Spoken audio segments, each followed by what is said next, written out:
Hi guys, good morning. It is 6:15 on 6:15. How weird. Okay, this is Dan. Welcome to Engelgeist. For those of you that are new, welcome. For those of you that are returning, welcome back. And for those of you that are subscribing and supporting me over on Patreon, thank you so very much for your subscriptions. I greatly appreciate it. If you're interested in supporting the channel, in the drop-down menu below the YouTube video on the channel is all of my social media contacts, my PayPal link to pay for a private reading if you're interested in that, my Facebook business page. You can message me there if you have any questions. My Patreon links, my Amazon wish list, all of that stuff. So those are all different ways you can support the channel, and I greatly appreciate all of it. Even just views help. If you do view a video and you enjoy it, please hit the thumbs up button. That always helps me. Leave a question or a comment on the video if you'd like, and I can answer it for you. I do read all the comments, so I appreciate each and every one of them, but they all show activity on the channel on YouTube, so I greatly appreciate all of that. This is a daily forecast for all signs. Set up originally for the date of Wednesday, the 16th of June, but I believe the message is more important than the date. So if you're seeing this on a date that's not Wednesday, the 16th of June, I would maybe pay attention more to what I'm saying and where it may apply in your life versus what date it was originally created for. I will reference a Sunday reading that happened earlier in the week that will be findable at the end of this video on the lower left-hand corner. If you click that little square, it'll take you to the reading that I'm talking about with the underpinning energy of the week, because I include that in here. But that underpinning energy would still apply to you whenever you're watching it, even if it's a day that's not the day it was created for. Does that make sense? So basically, if you're ready for the message and it finds you, that's more important. If it doesn't make sense or it doesn't seem to fit within your life anywhere, that's fine. It doesn't mean it's broken or wrong. You could be working on something completely different at this time. But I do believe that, sort of the signs, the messages, then stuff like that, they have a way of coming to us exactly when we need them. So trusting in that, let's get into this reading. All right, let's see what's the card for today.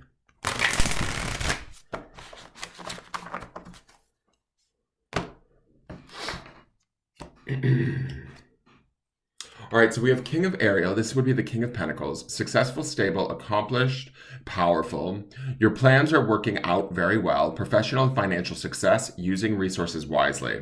So to me, the King of Pentacles also is very much that master manifester, right? Like he can kind of make things happen in the physical.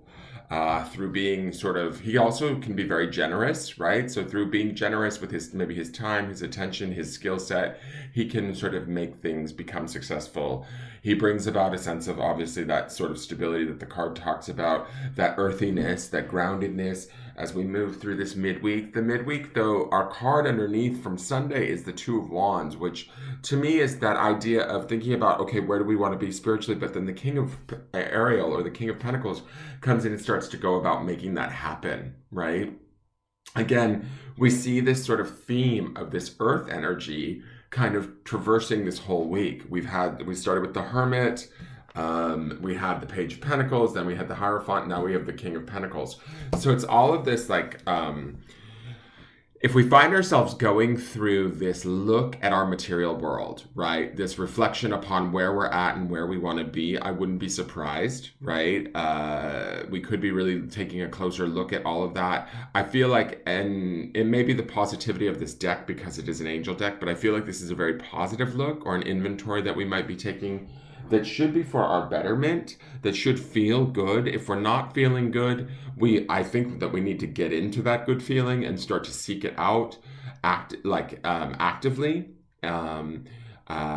consciously, saying, if things aren't feeling right, or if you're not feeling what I'm saying to you, then you might need to like sort of go, okay, I need to look for what's right in my life.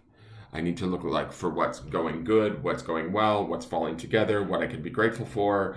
All of those sort of things are going to shift you into this space of being productive, producing results in your material world where you feel in charge, you feel accomplished, you feel rewarded, you feel like what's the phrase? Like an honest day's pay for you know, a hard day's work. Hold on one second. What are you doing? You better not be showing that knob. Okay.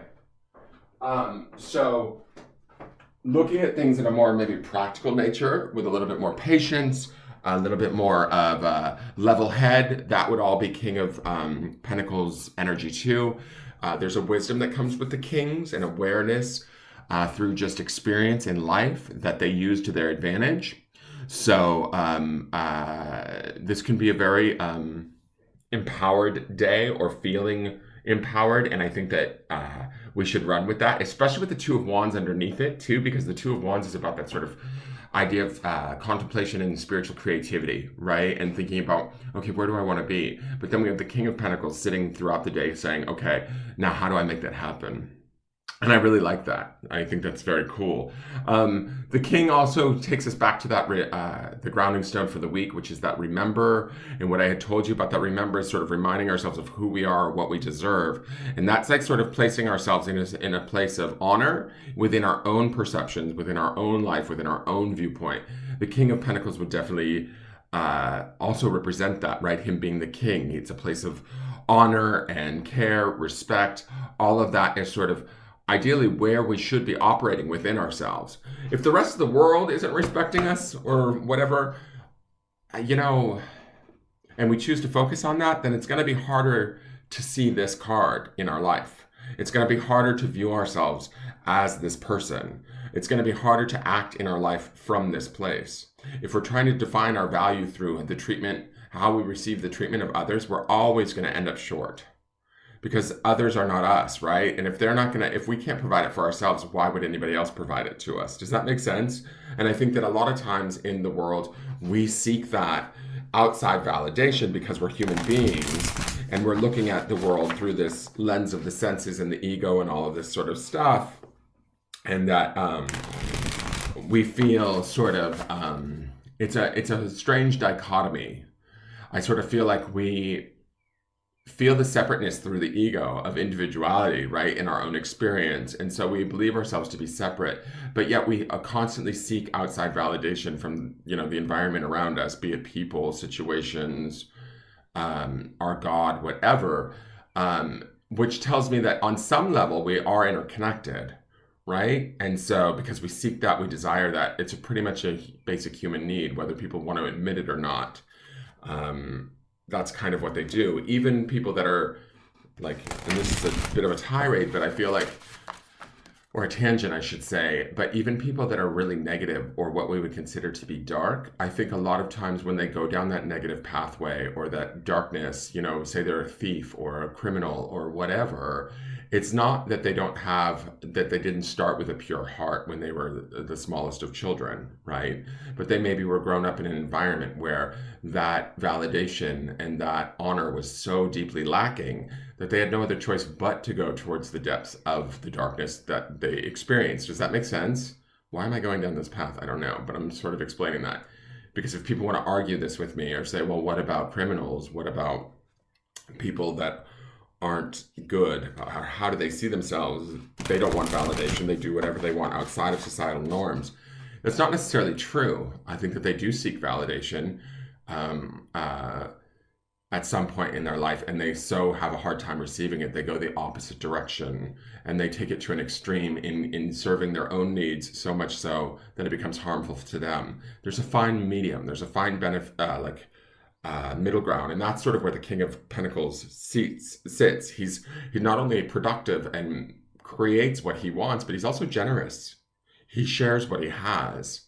So he understands his own importance, but he also understands the importance of what that means and what that can produce for others, right? And so I think, didn't it say something about professional and financial success, using resources wisely? So I think that, you know, when we look at ourselves through that lens, we change our experience, and we also change what we receive, or at least certainly how we view what we receive. And from there, better things can be coming to us. So for anybody out there, I know that I have one viewer that is sort of struggling all the time. And so I'm sort of maybe saying this for her, not for her specifically, but for anybody else in the same boat as her, where they're having a hard time, it's like we need to shift ourselves out of this. These cards are telling us we're actually empowered.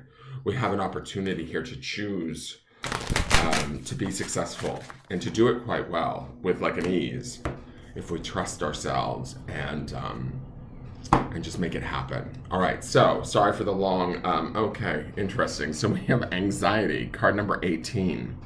This would also come into a number 9, right? Numerologically, 9s to me are about personal completions of success, chapters or something that we're coming to an ending with. With this anxiety, if there are any anxieties or worries, and maybe this is why I've gone down that road of you are the King of Pentacles, but I've got somebody arguing with me, right, as they're watching this video when it airs, saying that's not how I feel. I'm not that person, or everybody can't be this way. You're being too Pollyanna or too rose-colored glasses, whatever. Worries and fears and all of those sort of things, yes, they're real, and yes, there is lack in the universe, but it's like, I do believe that we get to experience that so that we can understand what it is that we want. And then, you know, we can go after more of what we want versus more of what we might perceive ourselves as having. And in essence, again, we get to choose our sort of focus as to, am I going to just sit here and worry and be in this anxiety, or am I going to get to producing and being successful? We have an extremely positive card here that speaks to this idea of dreaming about what we want and then actually putting together the footwork or taking the actions to make things come together. The anxiousness could be around fear of failure, fear of success, whatever your fears are, right? Or maybe fears of I don't have enough. Well, then the King of Pentacles is going to challenge us to sort of look at these fears, dredge them up, address them, and complete them, ideally. You know, we can't kind of shift into this King of Pentacles. We can't truly be successful if we have worries or fears or disbelief in ourselves. And so these anxieties that may come up, although they may not be pleasant, they might need to be addressed because they are maybe our truer beliefs about ourselves that we maybe don't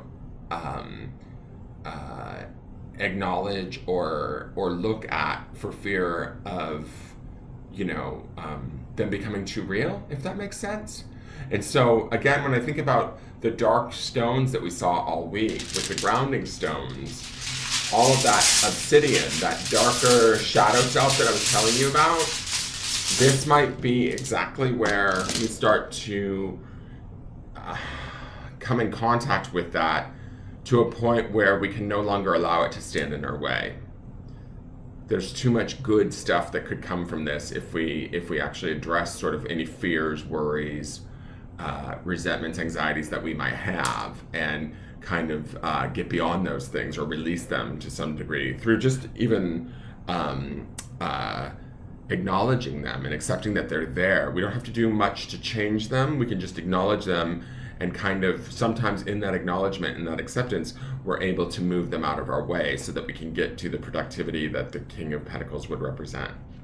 So the grounding stone is on carnelian, which is also very much associated with the first chakra, which would be very grounded, similar to the King of Ariel or the King of Pentacles. And the stone is prosperity. I don't have to say much more because the King, you can't get a more prosperous card than the King of Pentacles. I mean, for some of you, this could be a very simple reading that, like any sort of financial fears that you might be in, I would say step away from them because the King of Pentacles is here and this prosperity stone. You need to look to where you're prosperous, where things are working out, where things are in your favor, and start to channel more of that. Open the door to that and less to this, any worries or fears, and let those things sort of flow to you. That's kind of the feeling that I'm getting from this.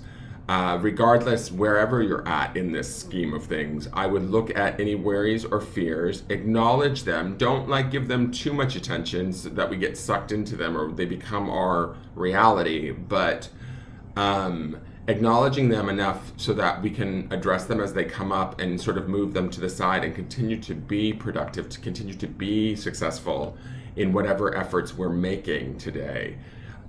Should align us with this idea of prosperity and accomplishment. And it should be a really beautiful day. We're going to get to learn a little bit more about another layer of who we are and how we see ourselves. ideally we get to embrace that layer, even if it is uncomfortable or fearful, and adopt it into like our state of creation. I don't want anybody to think that this anxiety card is a negative. I think it's about acceptance and acknowledgement. It's not anything that we should fear, because it's something that we have and exists within us anyways, right? It's been underneath the surface for a long time, so let's let it up and let it be. Let it breathe a bit. Give it some air, but don't give it life. Does that make sense?